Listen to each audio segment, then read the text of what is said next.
Qo'qon tuman tibbiyot birlashmasidagi 25-oilaviy poliklinikamiz 12.200 aholiga xizmat ko'rsatamiz.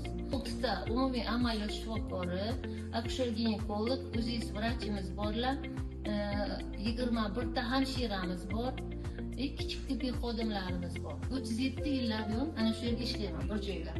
Bu bino avvaldan ham homiylik bilan qurilgandi. 2004-yil 1-marta ishga tushirildi mana shu poliklinika. Shundan keyin kosmetik remontlar bo'lib shu holga keldik. Mana yaqinda biza ustalarimizga ham rahmat, 3 oy ishlab berib, bizning poliklinikamizni chiroyli qilib xalqqa yoqadigan, o'zimizga yoqadigan darajada keltirdilar.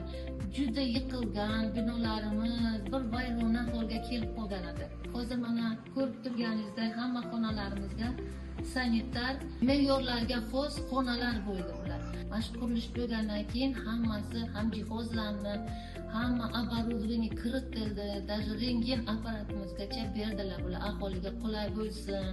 Mana mablag' yo'qotib, uzoqlarga borib yurmasin degan maqsadga laboratoriyamiz ham yangi mana asbob uskunalar bilan jihozlarni, ahvoli o'zgarishlardan xursand, hammasi kelgandan chiroyli bo'libdi, binolaringiz endi qulay bo'libdi ishlashga, hamma sharoitlar bor, hamma sharoitlar yaratilgan deb xursand ketadi hammasi.